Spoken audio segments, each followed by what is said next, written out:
वहीं मध्य प्रदेश में सबसे ज्यादा जोर आदिवासी सीटों पर है। कांग्रेस और बीजेपी दोनों इस वोट बैंक को रुझाने में लगे हैं। किसकी क्या तैयारी है और आदिवासी वोटों को साधना आखिर कितना जरूरी है, इस रिपोर्ट में आप देखिए।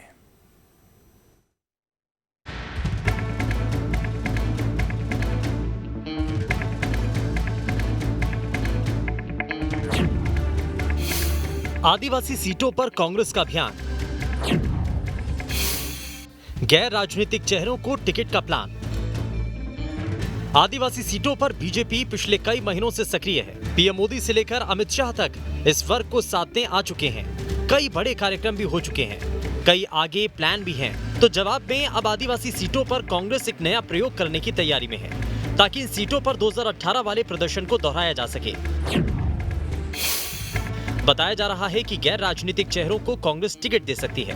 सामाजिक रूप से सक्रिय चेहरों को आगे लाया जा सकता है। सामाजिक सक्रियता रखने वाले सर्वमान्य होते हैं, इसका लाभ कांग्रेस को मिल सकता है। इस यास में इस तरह की तैयारी हो रही है। इसके अलावा 12 जून को जबलपुर में प्रियंका गांधी की सभा होगी। इसके जरिए महाकौशल के साथ साथ मालवा की आदिवासी सीटों को भी साधने की तैयारी है। जहाँ तक प्रियंका गांधी की बात है, प्रियंका गांधी जी की लोकप्रियता जिस तरीके से कर्नाटक चुनाव में बढ़ी है, उसके पूर्व जिस तरीके से उन्होंने उत्तर प्रदेश में काम करा था, कार्यकर्ताओं के मन में उनके प्रति बड़ा ही आदर है। और प्रियंका गांधी का दौरा निसंदेह जब जबलपुर में होने जा रहा है तो उसका प्रभाव विंध्य में भी पड़ेगा, महाकौशल में भी पड़ेगा, बल्कि मैं तो ये कहूँगा मध्य प्रदेश में भी पड़ेगा। अभी चुनाव को थोड़ा समय है। प्रियंका गांधी जी के ये दौरे न केवल जबलपुर, पूरे समूचे मध्य प्रदेश के अनेकों जिले में होंगे। ये चुनावी वर्ष है।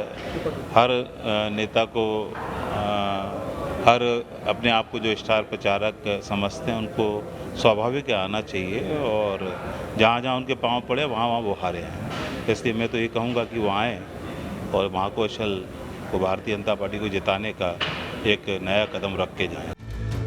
2018 और अब के हालात में बड़ा फर्क है। 2018 में जयस कांग्रेस के साथ था, लेकिन अब ये साथ नहीं है। जयस अलग ताल ठोक रहा है। माना यह जा रहा है कि जयस से दोनों ही पार्टियों को नुकसान हो सकता है, लेकिन जानकार बताते हैं कि कांग्रेस को ज्यादा घाटा हो सकता है। जहां तक कांग्रेस का सवाल है कि वो गैर राजनीतिक लोगों को टिकट देने के मंशा बना रहा है, तो कांग्रेस को ये करना भी चाहिए, क्योंकि इससे फ़ायदा ये होगा कि जो लोग राजनीतिक हैं या कांग्रेस से लंबे अरसे से जुड़े हैं, वो एक गैर राजनीतिक के रूप में किसी को टिकट देने पर वो उतना विवाद नहीं करेंगे जितना कि उनके किसी प्रतिद्वंदी को टिकट देने पर विवाद किया जाता है। और जहाँ तक प्रश्न है कि प्रियंका गांधी के जबलपुर आने से महाकौशल क्षेत्र में कांग्रेस को लाभ मिलेगा या नहीं मिलेगा, तो ये बात तो तय है कि कांग्रेस इस समय काफ़ी सक्रिय है। हर छोटे बड़े मुद्दे पे कांग्रेस इकट्ठे होकर के काम कर रहे हैं, तो उसका फ़ायदा तो स्वाभाविक तौर पे मिलेगा। और प्रियंका गांधी के आने से जो कई सारे गुट हैं वो सब एकजुट होकर काम करेंगे। आदिवासियों का साथ कितना जरूरी है, इसका अंदाजा आप इन बातों से ही लगा सकते हैं कि 89 विकास खंडों में इनका दबदबा है। आदिवासियों की कुल आबादी 21% है। विधानसभा में 47 सीटें रिजर्व हैं, जबकि लोकसभा में 6 सीटें रिजर्व हैं। बात करें आदिवासी सीटों के समीकरणों की, तो 2008 में 47 में से कांग्रेस को 17 और बीजेपी को 29 सीटें मिली थी। इसी तरह 2013 में बीजेपी को 31 और कांग्रेस को 15 सीटें मिली थी, जबकि 2018 में कांग्रेस को 30 और बीजेपी को 16 सीटें मिली थी। 2018 में बदले गणित की वजह से ही कांग्रेस को सत्ता मिली थी, इसलिए इन सीटों पर ज्यादा जोर आजमाइश हो रही है।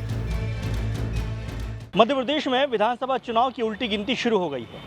आदिवासी बहुल क्षेत्रों में कांग्रेस अपना एक नया प्लान बना रही है। यही वजह है कि महाकौशल से प्रियंका गांधी कांग्रेस का विधानसभा चुनाव का शंखनाद करेंगी।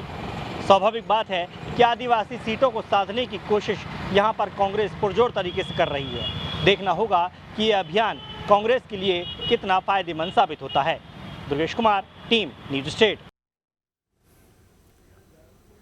अब इसमें खबर तो यह है कि आदिवासियों का मिजाज बदलता रहा है। किसी एक पार्टी के साथ लगातार वो नहीं रहे, इसीलिए सियासी दल इन सीटों को लेकर अलर्ट रहते हैं।